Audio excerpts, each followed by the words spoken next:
A 15-year-old Toyota Camry with 150,000 miles just sold for $15,000. 3 years ago, that was a $5,000 car.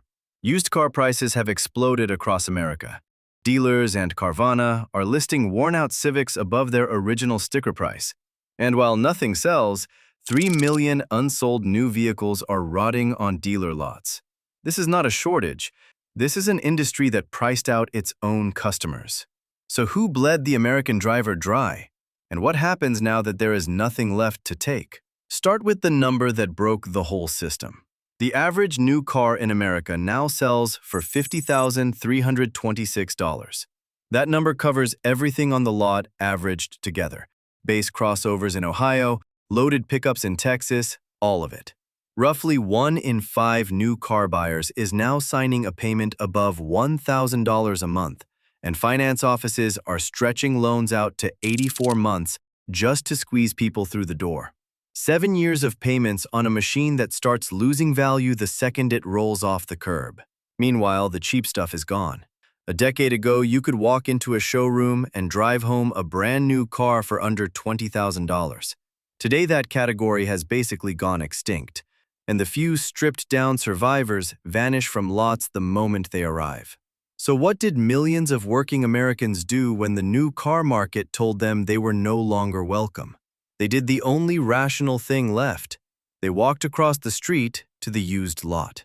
Teachers, warehouse workers, retirees on fixed incomes, young families with 2 kids and 1 income. An entire generation of buyers that used to buy new got shoved into the used market at the same time.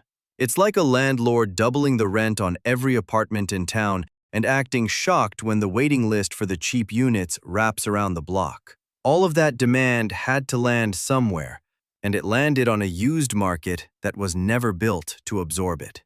If that sounds bad, keep watching, because what happened to used prices next is the part that still does not feel real. Go pull up any listing site tonight and search for the cars your dad told you to buy. A 2009 Toyota Camry with 150,000 miles on the odometer listed at $14,900. A 2010 Honda Civic with similar mileage wearing a $15,000 price tag like it just rolled out of a museum. These were $5,000 cars. These were the cars you bought in cash after a summer of overtime, the cars parents handed down when their kid left for college. IC cars tracked the damage, and a 10-year-old used car in America now costs more than 50% more than a car of the same age cost a decade ago. The average used vehicle on a dealer lot is sitting above $25,000, which is what a brand new mid-size sedan cost not that long ago. Run that against a normal paycheck, and the average used car now eats the better part of a year of take-home pay before you have even bought insurance. The cash car is dead too. The $500 winter beater, the $2,000 first car for a 16-year-old. That entire bottom of the market evaporated, and everyone who used to live down there got pushed up into loans. I mean, think about that for a second. The bottom rung of the ladder, the beater, the first car, the get-to-work car, has been repriced like it's an appreciating asset. And the people paying these prices are not collectors. They are the exact people who got pushed out of the new market in the first place, now bidding against each other for high-mileage survivors because there is nowhere left to go below them. When the cheapest thing on the menu triples, the people who could only afford the cheapest thing do not get a discount. They get eliminated. That is what the title of this video means. Millions of Americans are not choosing to skip the car. The market removed the option. But the sellers looked at all this desperation and made a choice of their own. And that choice is where this stops being sad and starts being insulting.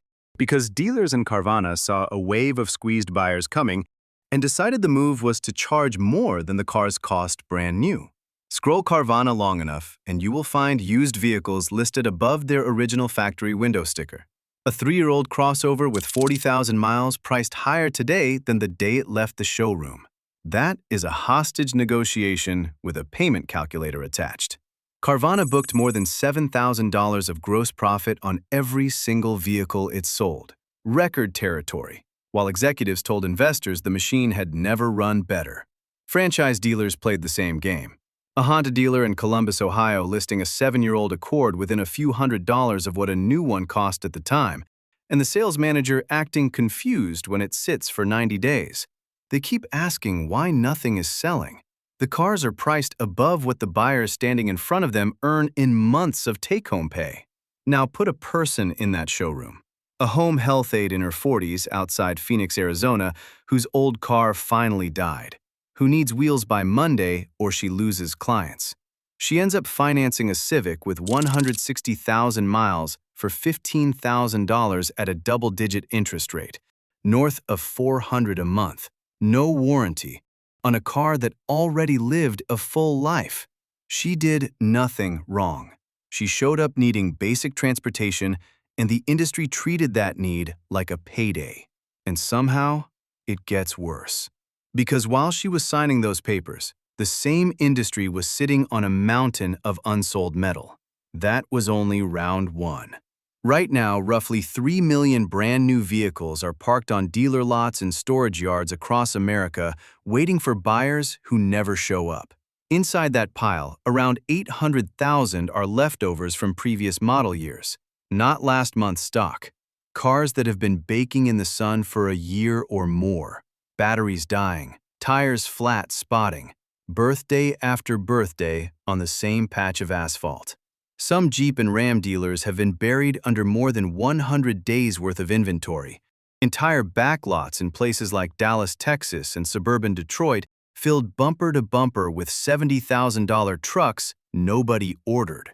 That is the kind of number that makes accountants cry. And every one of those vehicles is bleeding somebody's money while it sits, because dealers borrow to stock their lots, and the interest meter on 3 million unsold cars never stops running, which makes the refusal to cut prices even harder to explain. Follow the logic here, because it is genuinely unhinged. The industry built millions of vehicles priced for a customer who does not exist, watched them pile up, and instead of cutting prices to move them, it let the used market inflate until a 15-year-old Camry costs $15,000. Both sides of the lot are broken at once. New cars too expensive to sell, used cars too expensive to be the escape hatch. A dealer will stand in front of 800,000 rotting leftovers and tell you with a straight face that the price is the price. If you're wondering how that is even sustainable, so is everyone else.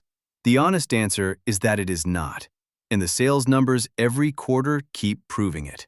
But here's the detail everyone missed while staring at the price tags. The reason those old Camrys and Civics command 15 grand is not just desperation. Buyers are paying a premium for something the industry quietly stopped making.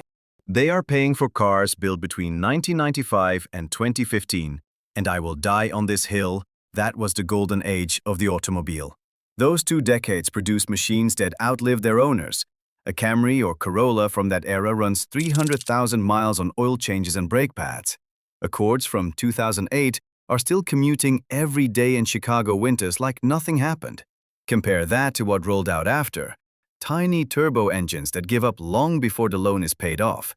Nissan spent years selling cars with transmissions that failed so often, the company kept quietly extending warranties to keep owners out of court. Modern trucks where one dead screen turns into a $4,000 repair bill because nothing is a part anymore, everything is a module. The buyer figured this out before the press did. That is why the average car on American roads is now 12.8 years old, the oldest fleet in recorded history. Nobody is hanging on to a 17-year-old car for the memories. They keep it because they do not trust what is on the new lot, and they cannot afford it anyway. A machine from the golden age that survived 150,000 miles has proven it will survive 150,000 more, and the market prices that proof like gold. Newer vehicles were built to be replaced, financed, and rented back to their own owners, one software feature at a time, and the industry assumed buyers would just keep paying for the churn.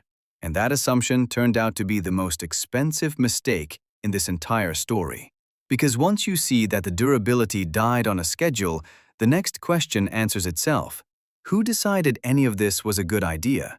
The names are Mary Barra and Jim Farley.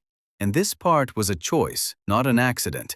General Motors walked away from affordable cars on Mary Barra's watch, killing off sedans and cheap entry points, while she told investors GM would chase margin, not volume.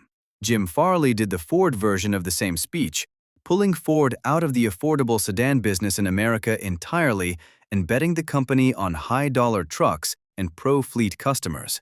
And on paper, it worked beautifully. The automakers posted some of the fattest profits in their histories, while the average buyer was drowning in a $1,000 payment. Fewer cars, richer customers, bigger margins. Wall Street clapped.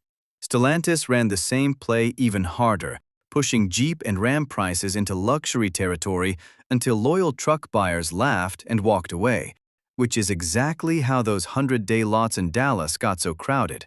Honestly, I think the executives know exactly what they built, and they would rather sell fewer vehicles to wealthy buyers than admit the strategy priced out half the country. The government helped the squeeze along too, piling regulation and mandated content onto every new vehicle until building a genuinely cheap car in America became almost impossible. And nobody asked the person making $22 an hour if that was okay. So understand what the $15,000 Civic really is. It is the bill for a decade of corporate decisions arriving at the door of the one person who had nothing to do with any of them, the ordinary buyer. The automakers fired their customers and called it discipline. Dealers marked up the leftovers and called it the market. And Carvana? They wrapped the whole thing in an app and sold it back to you as convenience. Every layer of this industry took its cut on the way down, and while they were counting the money, the ground underneath the entire business was quietly giving way. The industry is physically running out of buyers. The average new car buyer in America is now over 50 years old, and at some brands the average buyer is pushing 60. The majority of new vehicles are bought by six-figure households, which means the entire business model now leans on a shrinking club of older, wealthier customers. Behind them, the pipeline is emptying. Young Americans are getting licenses later, buying cars later, and a growing share is simply opting out.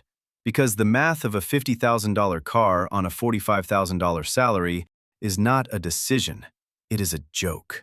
The buyers who stretched to stay in the game are getting wrecked. 1.73 million vehicles were repossessed in 2024, the worst wave since the 2009 financial crisis, and lenders are bracing for more. This is an industry that moved 17 million new vehicles a year at its peak, and it keeps drifting further from that number every quarter, while executives stand at podiums and call the shrinkage discipline. The next report card on all of this lands in early October, so keep that date in your head. Sit with what that combination means. The loyal customers are aging out of driving. The replacement generation is priced out or walking away. The middle class that used to buy 15 million vehicles a year is trapped in 12.8-year-old cars it cannot afford to replace. There is no marketing campaign that fixes a missing customer. You cannot sell trucks to a demographic that does not exist. And the industry spent a decade telling everyone under 55 and under six figures that this product is not for them. That is the reveal hiding under every headline about slow sales and bloated lots. The demand never went anywhere. The buyers did. Removed one price hike at a time. And now the entire machine is discovering that it ate its own future. Which brings up the only question that actually matters for you. While this standoff plays out, what is a person who needs a car supposed to do? You stop shopping where the herd shops, because the herd is what inflated the Camry and Civic tax in the first place. Start with Mazda. A Mazda 3 or Mazda 6 from the same era runs with the best of Toyota and Honda on reliability, and the same year, same mileage car sells for thousands less, purely because the badge never got the folk hero status. That gap is free money. Then look at the old Volvos, the wagons and sedans from the era when Volvo built cars like bank vaults, still running around New England with 300,000 miles and a cracked leather seat as the only complaint. Nobody bids on them, which is exactly the point. And the one that breaks people's brains? Depreciated luxury. A 10-year-old Lexus ES with 90,000 miles regularly lists for less than a clapped-out Civic because luxury cars fall off a cliff in value, while economy cars are being hoarded like canned food.